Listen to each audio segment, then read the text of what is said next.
नमस्कार, स्वागत है आपका इंडिया न्यूज 28 में। ये बात करते हैं मध्य प्रदेश की कुछ खास खबरों की। विकास के नाम पर झूठ का महल खड़ा कर रही सरकार, कांग्रेस। जिला चिकित्सालय में 133 डॉक्टरों के पद मंजूर, 102 पद खाली, मशीनें बंद। जिला कांग्रेस अध्यक्ष निलय डागा ने बुलाई प्रेस वार्ता।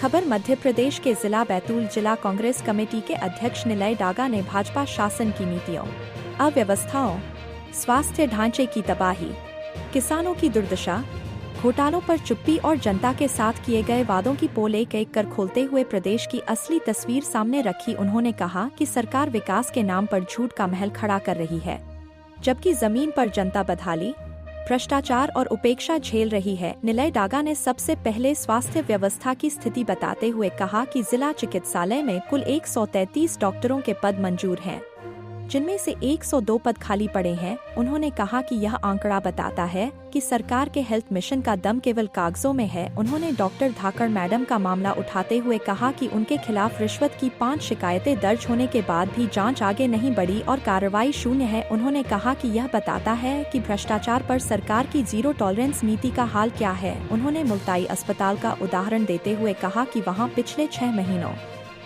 से सोनोग्राफी मशीन बंद है, लेकिन शासन प्रशासन केवल बयानबाजी में व्यस्त है। 21 अक्टूबर 2025 की भास्कर रिपोर्ट में यह तथ्य उजागर हो चुका है, फिर भी कार्रवाई का नाम नहीं। उन्होंने कफ सिरप से 2 मासूम बच्चों की मौत का मुद्दा उठाते हुए कहा कि सरकार इतनी बड़ी त्रासदी पर भी खामोश है। उन्होंने कहा कि यह प्रश्न उठना स्वाभाविक है कि मौत की जिम्मेदारी किसकी है और कब तक लापरवाही से मासूमों की जान जाती रहेगी। मेडिकल कॉलेज को लेकर उन्होंने कहा कि प्रदेश में मेडिकल शिक्षा को लेकर बड़े बड़े वादे किए गए, लेकिन खोदा पहाड़ निकली चूहिया वाली स्थिति बन गई।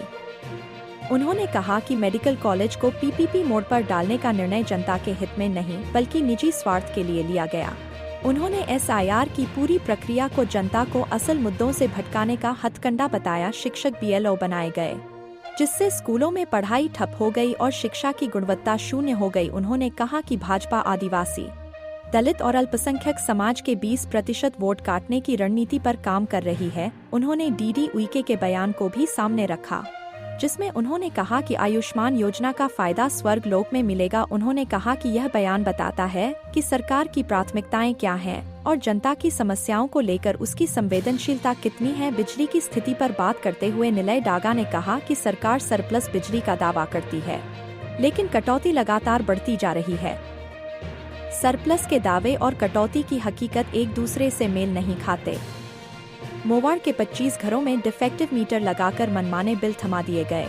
उन्होंने कहा कि बिजली विभाग जनता को राहत देने के बजाय बोझ डालने में जुटा है।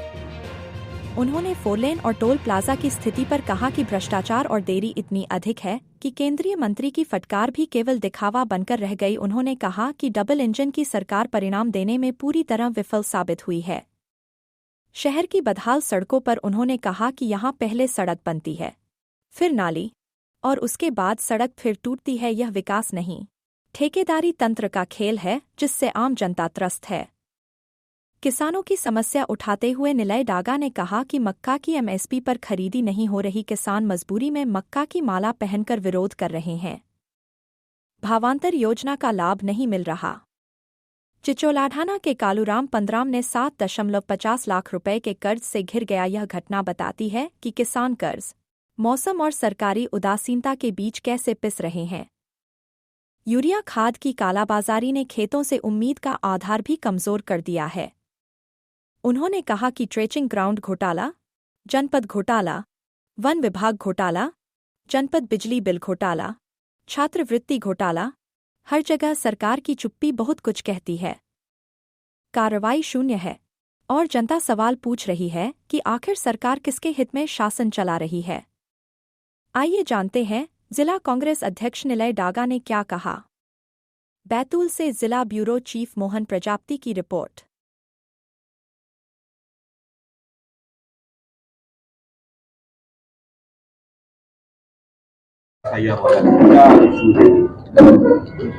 सबसे पहला मुद्दा हमारे यहाँ जिला अस्पताल का है। पूरे जिले के अंदर 133 पद है डॉक्टर्स के, जिसमें से सिर्फ 32 डॉक्टर हमारे जिले के अंदर। 102 डॉक्टर के पद रिक्त है, शॉर्टेज है हमारे जिले के अंदर। तो ये ऐसी इतनी बड़ी शॉर्टेज क्यों है? कारण ये है कि जिला अस्पताल का इंफ्रास्ट्रक्चर और बेशकीमती जमीन ये सरकार प्राइवेट हाथों में बेचना चाहती है और उसके अंदर बीजेपी के जनप्रतिनिधि पार्टनर बने हुए हैं और स्वास्थ्य व्यवस्था को ठप कर दिया। खुद का स्वार्थ साधने के लिए, खुद का घर भरने के लिए पूरे जिले के लोगों को के स्वास्थ्य के साथ खिलवाड़ किया जा रहा है।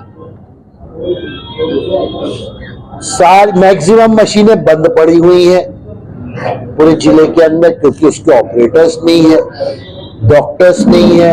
आईसीयू 50% से कम की स्थिति में चल रहा है। दो आईसीयू होने के बाद भी जिला अस्पताल के अंदर, मैं खुद देख कर आया हूं। उसके बाद हमारे मुल्ताई है, वहां पर जो अस्पताल है वहां पे 6 महीने से सोनोग्राफी की मशीन बंद पड़ी हुई। और केंद्रीय राज्य मंत्री बोलते हैं कि हम धीरू भाई अंबानी के पिताजी का भी इलाज आयुष्मान योजना में करेंगे। तो भाई इस धरती पे जो लोग हैं उनका इलाज तो कर लो, परलोक से कहां से लाओगे? हो सकता है नॉन बायोलॉजिकल प्रधानमंत्री शायद ला भी सकते ऊपर से, लेकिन जो जिंदा है उनकी व्यवस्था तो बना नहीं पा रहे हैं। मेडिकल कॉलेज की बात कर रहे थे, चुनाव घोषणा होने के 3 घंटे पहले बोला था कि 25 एकड़ जमीन मेडिकल कॉलेज के ढूंढी जाए, 2 साल में नहीं ढूंढ पाए। तो कॉलेज के 20 साल में खोलोगे? चुनाव आएगा, चुनाव के 1 साल पहले दिखाने लगोगी, ये देखो मेडिकल कॉलेज का काम चालू हो गया। तो 5 साल जनता ने आपको 5 साल के लिए चुना, 5 साल विकास करने के लिए, जनता का विकास, क्षेत्र का विकास करने के लिए चुना। आप 1 साल 6 महीने का विकास दिखाते हो, 4 साल भ्रष्टाचार करते बैठे रहते और अपना घर भर रहे हो। एसआईआर की बात कर रहा था मैं कि एसआईआर की ऐसी क्या जरूरत पड़ गई? हमको अपनी नागरिकता साबित करने के लिए कागज देना पड़ रहा है 2003 के बाद आए वाले व्यक्ति। हम जो इस देश में पैदा हुए, हमारे बर्थ सर्टिफिकेट है उसके ऊपर क्यों नहीं हो जाता? और आज जो व्यक्ति यहाँ रह रहा है उसका आधार कार्ड देखो, ड्राइविंग लाइसेंस देखो वहां पर और उसको जोड़ दो। अब पुरानी जगह से भैया 2003 की लिस्ट से तुम वोटर में थे कि नहीं थे, वहां की प्रमाणता लेकर आओ। तो जितने मैक्सिमम लोग हैं इस 2003 के बाद आए वाले वो प्रमाण नहीं कर पाएंगे। और ये एसआईआर चुनाव आयोग ने लाया है कि बीजेपी और चुनाव आयोग की मिलीभगत चाहे, जिसमें एससी, एसटी और माइनॉरिटी के 20% वोट काटने की तैयारी चल रही है।